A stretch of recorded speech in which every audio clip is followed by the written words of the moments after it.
There we go. Oh, that is perfect. If you remain there, Godsworth, I can actually see the fucking clock counter. Just quickly, this is how I've taken to cuddling Godsworth. He likes one hand in front for his paw, one behind me. I can actually sleep like this. It's amazing. That's why he's sitting here. I can literally sort of just got enough so that my hand doesn't go to sleep. It's like, you know, when you sleep with a girlfriend and your hand goes to sleep when you cuddle her. This almost pretty much solves that problem. Because I'm not lying on my arm.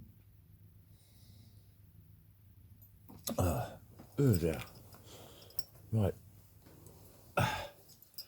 What the helling fuck? What was I going to talk about? I was going to talk about something. I was, like, split personalities. Basically, I'm getting more and more thinking like it's a woman taking over me. Because, like, I've said loads, I don't want to refer to her as her because she's me. But then that means I'm already a she, but I'm not a she, I'm a he. And it's confusing to me. But I've been thinking, like, that was it. I was thinking earlier, is it her that hates my face? Because sometimes I hate my face and sometimes I don't hate my face. But it is a definite, like, ugh, just want to see my face. I can't not respond to it. I just look at it and think, oh, God, it's fucking horrible. I don't want to look at it. It makes me feel horrible inside just to look at my face. A lot of times I think it's just a face. It's just my face. It looks like a face. And I was like, is it her that hates it because she's a girl and she doesn't look looking like a fucking boy, right? Or is it me that hates it and she's the one that likes it because she's nicer than me? Because I was also thinking about, like,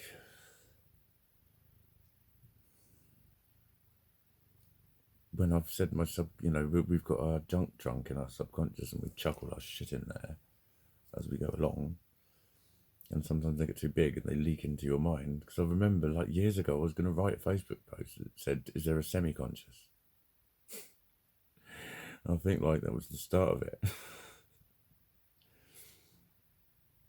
I know I created a character that was just a part of me that was upset about something, and I let him be upset. And I just found it helpful that I didn't feel upset. When I felt upset, I would just be like, that's him, and I'd just give him a cuddle and say, he's alright. Leave him alone. He's alright. And it's nice. It's nice to do that because you're acknowledging the feeling, you're allowing it to be, you're allowing the feeling to exist. But I'm not saying that decision fucking started it. I think that was it starting. It suddenly made sense that way round. And just creating a different version of me inside of me made sense, and I could feel it and knew it.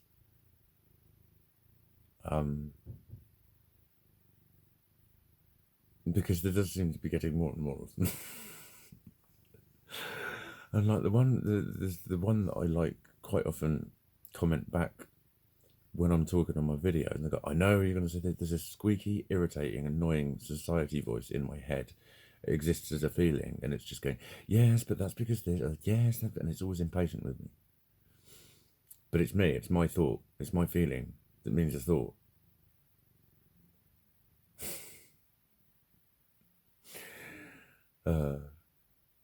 So, like, I don't hate myself, it's someone else who's me hates myself. I feel myself being hated by me. But I don't hate me. I think I'm cool. I think I'm fucking cool. I think I'm cooler than I am. Probably. I just wish I knew when I was appropriate. That's my biggest problem. I never know when I'm appropriate. Like, I'm always quite scared. Even when I've got, like, a room full of fucking humour, And sometimes I come out with something and make everyone laugh, and internally I'm like, fuck for that, because I had no idea what I was doing there. I didn't know what to say. So many times in those quick social interactions, I'm like, never know. It's not that I never know what to say, because when I say that, everyone instantly thinks it's anxiety, social anxiety. It's not. It's a syntax error. It's like, you don't know which box to look for something in. Don't know what that meant. It's like kind of obvious it was a joke, but I don't know if I get it, or I don't get a joke. And then it's explained to me I still don't get it. I can't go along with it. I don't know if that last bit makes sense. It's done now. It's done. What's done is done. I do feel quite weird today. I feel quite stupid. Like, that was the other thing, dressing up. Like, I bought it's not a fucking Mankini anyway. It's not a fucking Mankini. I was going to do the video in it. I can be asked to get changed again. And it's a size 14. I've stretched it. It sort of just fits. I keep thinking I'm going to get bitten. He just wants me straight there. I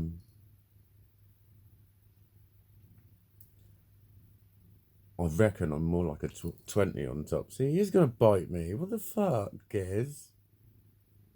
Don't bite me. Don't bite me. Don't bite me. I'm not going to hurt you, silly boy. Come here. Come here. Come here. Here we go. I'll leave that hand out.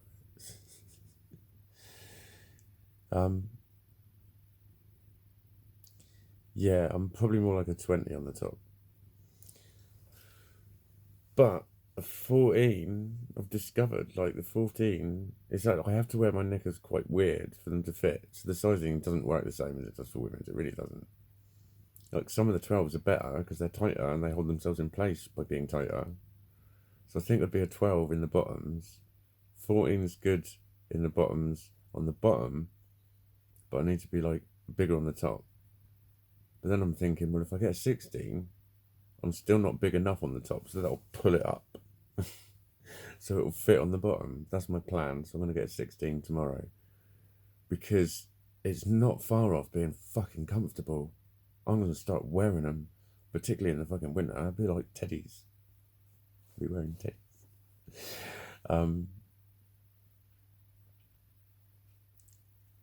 And, you know, I have had very recently a much more of a passion for it. I'm looking at other women's clothes. I'm still not going to wear dresses. It's not me. I just can't, nah. That's womanly. I'm not a woman. I'm a girl at best.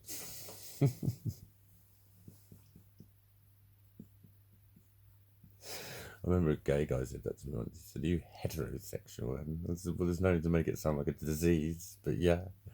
And he just patted me on the leg and went, "Nobody's perfect, darling. I'm not a real woman." He fucking cracked me up. Fucking cracked me up. Do you know what? It fucking cracked me up. Fucking cracked me up. It did fucking crack me up.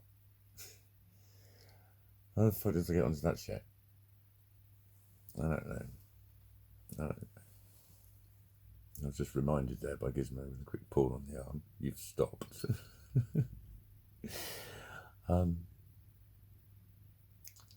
Yeah, more women's clothes. That was it. That's where I was at. More women's clothes. And I'm starting to be a bit like, don't run away with it. Like, I'm going to get into the swimming costumes, but to be honest, the swimming costumes are more so I can wear knickers on the outside. I've worn the knickers and I love them so much. It's like, I want to walk around in knickers. You kind of can't. You could, and all that, but mate, I get enough fucking grief as it is. Like, if I'm on my bike, I'm fine. But a lot of the time when I'm walking around, I get a lot of fucking weird looks. I get a lot of children tapping their parents and pointing. A lot of kids do that. And the parents aren't stopping them do that. And watching them do that. And the parents aren't saying you shouldn't be like that around people. They're not teaching the children. You don't point at people. You don't tap me and get my attention. You don't make a big spectacle out of people. It's rude. They're not.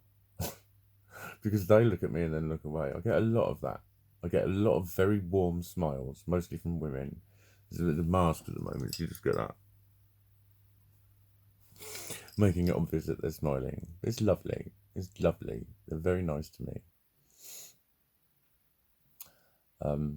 Again, it's like, yeah, work as a bit of as a spectacle. Oh, look at you.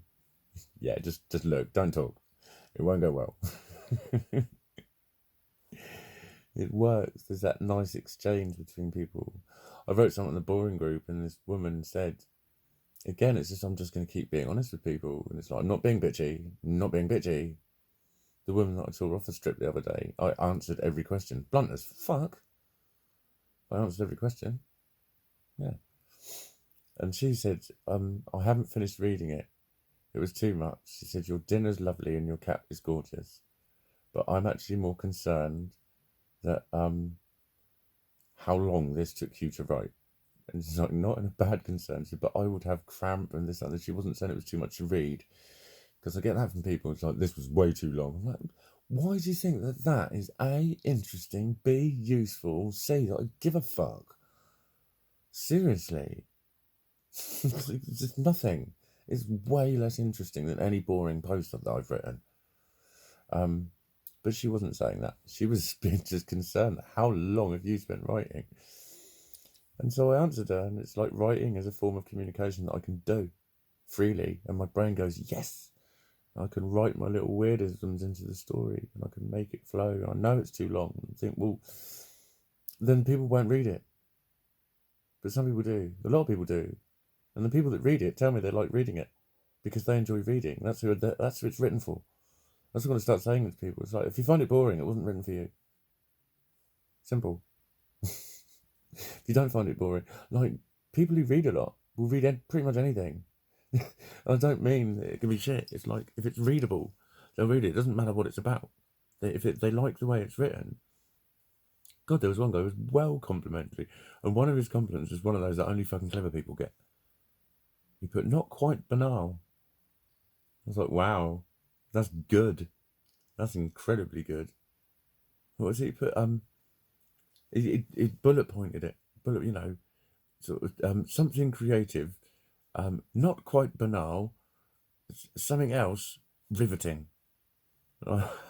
He likes my writing style. It's a bit all over the place, but not quite banal. I like, because banal is like you've copied it, right? It's too repetitive. It's too samey. Well, not quite means no. Actually, I haven't. That's good. That's like they say about a good pop record. It sounds like you've heard it before, but you haven't. I was very chuffed with that. But a lot of people, you couldn't say that to them. It was not quite banal. You go, what the fuck? But no, it was an intelligent compliment. I liked it. I liked it. But then she was lovely. She replied to me and said that she works in an ASD centre. Because I just said it's about, like, my thoughts get chaotic when I'm talking to people. My thoughts get too chaotic. That's a big part of why I can't reply to people when I think about what they've said. And it's a different area of thinking to then be able to write from. When I'm writing about my hello Gizmo. When I'm writing my shit, it's flowing. I'm creating, I'm inventing, I'm imagining, I'm ideating. You can get ideation. So it's very interesting, the flow of it. I was going to talk about multiple personalities. I haven't really talked about it. I'll probably talk about multiple personalities on another day, another time, another video. Because I've got several personalities now. And lots of them would like to come out and talk to you and play. I feel quite silly. I feel quite nice. I don't know what's going on. I feel like a little kid. I feel like a little child. I feel like a 3-year-old. Like he's just been given a lollipop or something. And here we go. We're just about ready to say that there is always angels all around you.